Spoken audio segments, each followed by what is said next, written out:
Have you thought about how you are going to dispose of human waste when disaster strikes?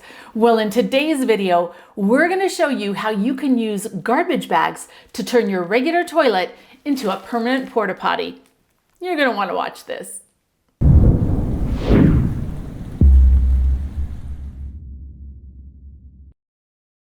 Hey Provident Preppers, I'm Jonathan.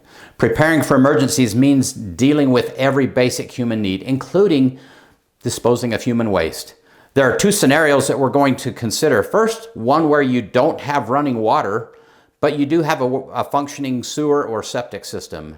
And the second would be a situation where all of your utilities are down. The septic, the sewer, and the water are not working.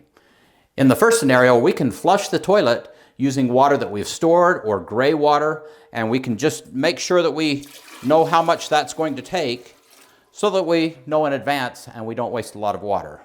Now let's talk about scenario number 2. In this scenario, you not only have no running water, but your septic tank or your sewer system cannot be used. You've got to dispose of this human waste without flushing it away. We're going to take our standard toilet and we're going to turn it into a permanent porta potty. So the first thing we're going to do is we're going to come down here and we're going to turn off our water supply. Even if you don't have any water, we want to make sure that you have turned that off. And then we want to evacuate the bowl. Whatever you have to do to get that water to leave. If you can still flush it down, great. If you need to use a toilet plunger, great. If you need to use a cup to take out the rest of the water and dispose of it, that's what you need to do. But you want an empty toilet bowl. And then if you're using these black bags, these are biodegradable, which are great because they will just break down. So if you have to bury it, these aren't going to last forever. They'll disintegrate with the waste that you've buried, but they're harder to fit on the bowl.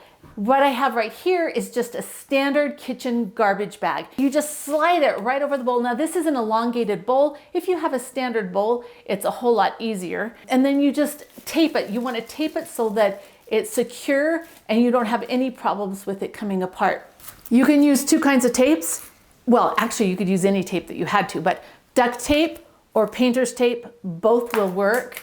If you are able to separate your urine from the feces, then you have a lot less contaminants to take care of. So what I like to have is, this is just a urine hat, is what they call it in the hospital. It's used to collect urine specimens. Works really easy. They're very inexpensive. You put it right here, you put your lid down, and then when you urinate, it's captured in here. Now the urine, you can totally just take this, dilute it with a little bit of gray water and dump it on your trees or bushes and use it as a fertilizer. So that's safe. You cannot do that with the rest of it.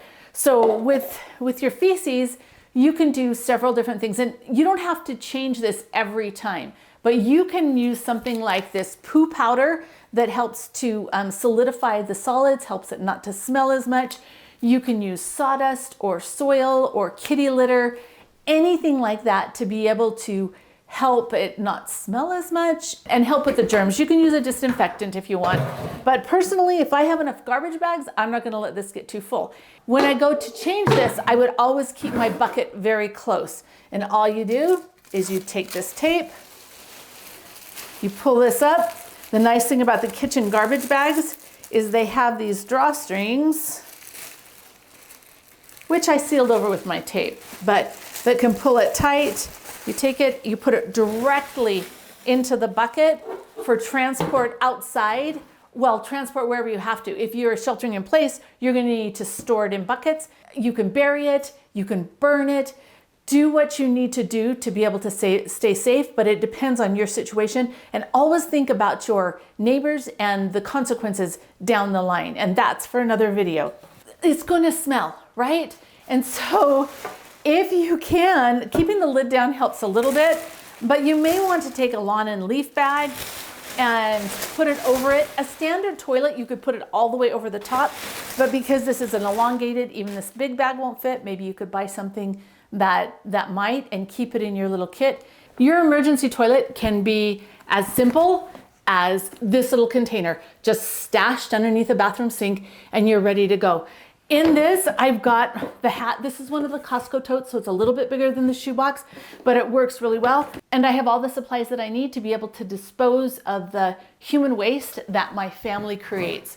This bucket would be great, and quite frankly, we always keep a lot of kitchen bags on hand because they're good for so many things, and especially during an emergency situation, they would be very valuable. There we have a couple of solutions that can help you.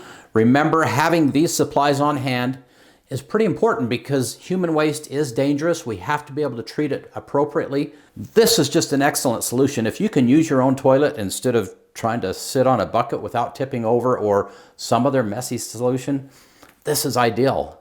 And now for the question of the day. What is your plan to deal with human waste?